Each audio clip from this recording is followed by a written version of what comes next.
Can you hear me? I think you can probably hear me. I can see me on this remote transmitter. That's pretty cool. How's it going, everyone? David from dodmedia. Today we're going to be having a look at the Moza iFocus, how I mount it, the alternative way of mounting it on your camera on the gimbal. And as well as that, we're also going to have a quick look at the hand unit that you can get for the iFocus.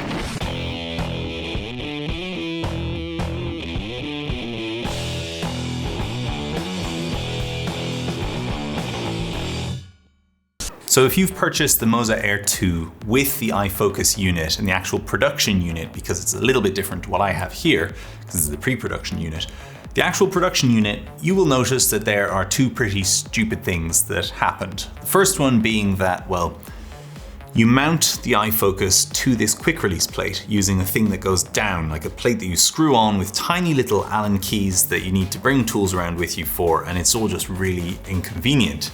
And then as well as that, it comes with two of these rods, these 15mm rods, but you would think they would screw in together so that you can get a proper extension in case you're using a longer lens like a 70-200, but they don't. They're designed so that they can screw in front of the plate and for some reason behind the plate.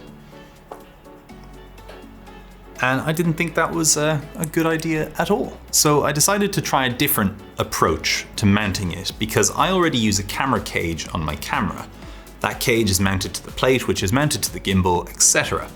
Which means that you can mount a few accessories on here, such as this NATO rail plate. And what that allows you to do is to mount another little NATO rail clamp on that 15mm rod. Because it's a 15mm rod, it's a pretty standard size for any kind of rod clamps that you want to buy. And so now, instead of mounting the follow focus from underneath like that on that base plate and trying to figure out how you're going to do that there, instead what I'm doing is mounting it from on top. And it's that simple. You just slide it on, set it into place, and lock it down. And you're good to go. Now it's obviously a little bit more front heavy, and it's going to be more top heavy because the focus is much higher than it was before, or than it would be if you use the included clamps and stuff. But that's fine, that's just a question of rebalancing this the tiniest amount. Okay, there we go, balanced. So then with the provided cable, you just plug it in as you normally would, and you can also avoid having it get tangled in as it normally would underneath by just wrapping it around this end knob, which is quite nice. And you plug in and you're good to go. So now if I powered this up, I would be able to use the iFocus just by default by turning it on there, be able to use it with this wheel. And that's really great if you're shooting solo, if it's just you, your camera, your gear, and whatever you're filming. But if you've got a mate who can come along and film with you, well then it opens up a lot of possibilities because you can start using the hand unit. So let me disconnect these because we don't want to use the gimbal.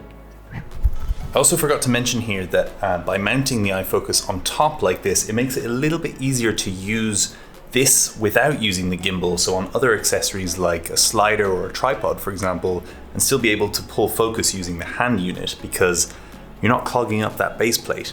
So that's pretty important. Anyway, back to it. So what I'm going to do is attach this to this little monitor, which currently is on the A6500 that's filming there so that I can monitor myself while I'm doing this, because it's about 3 meters away from me, as you can see, so I can't really see a monitor that's 5 inches on top of that camera. Here I see it just here, perfect. However, what I'd have is this Hollyland Mars 500 transmitter on the gimbal, on the camera, so that it's transmitting the HDMI signal out to this monitor.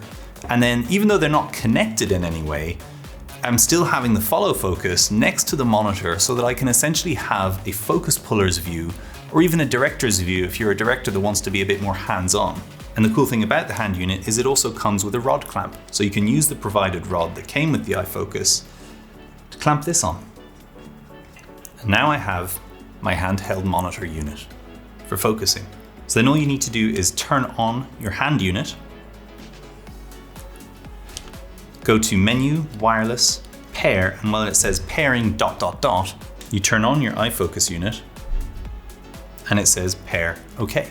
Okay, so then we just have to set the range, the trajectory on the hand unit so that it knows how far it's allowed to twist that iFocus unit so that you don't like drive this part into the motor accidentally, which will just completely dislodge it and then you won't be pulling focus anymore.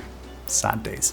So then go back into the menu, go to Function, Motor calibrate, manual hand or manual remote. Let's go for manual remote because this is the hand unit that we're using. And then we press up to set the start position and down to set the end position. Now I'm actually going to look at the lens to see the focal range of that lens because I want the start to be at the closest focus and end to be at pretty much infinity focus. Click to confirm. Okay, then press right and then press down to set the end position. There we go. And now I can turn this and it turns the iFocus. How cool is that? Now you can see the response time is pretty much instant. There's very little delay to that. In fact, I'd say there's pretty much no delay to that. And the micro adjustment of it is just really phenomenal. So if I'm really just pulling on a macro shot, I can really be very, very gentle with that, or I can go for nice big fast focus pulls. So now I can quite happily be in the scenario where I've got one person just operating the camera on the gimbal, not worrying about the focus, and another person focusing entirely on the focus. That wasn't intentional. That was a terrible pun though.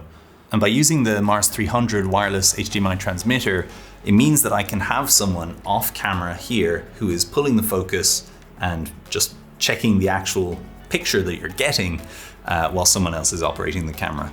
So suddenly the creative options, if you're using old vintage lenses, for example, which are all manual, or you've rented some really expensive cine primes and you want to make sure that your focus is going to be nailed, then you can offload that responsibility to someone else who will pull focus for you. You can concentrate entirely on the camera moves. Now, do you need this? Well, no, you don't need it if it's just you and you're happy pulling focus and operating the gimbal.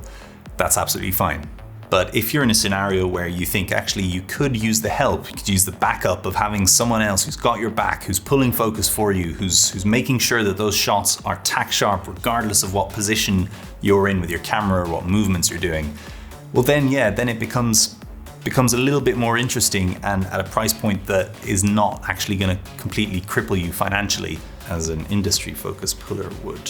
What I really like about the hand unit as well is that it shows you your battery level on this. It shows you the iFocus battery, which is nice because there's no way of seeing on this unit how much battery it has left. So it's nice that it shows it to you there. And it's just a really nice simple display.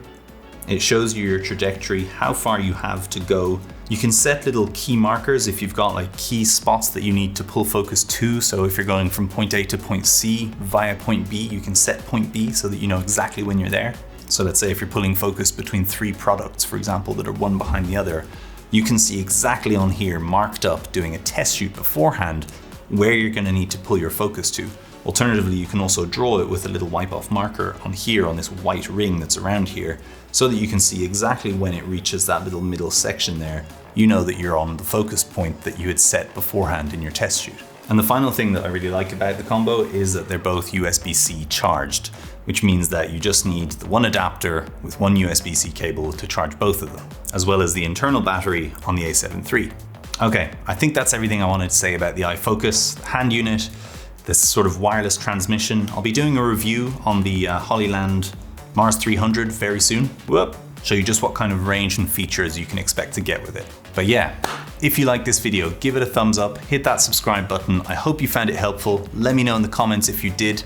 Don't let me know in the comments if you didn't. No, I'm joking. Do let me know in the comments if you didn't find it helpful, or if you have any very specific questions about the inner workings of these, the inner menus, all of that. I'd be delighted to answer them if I can.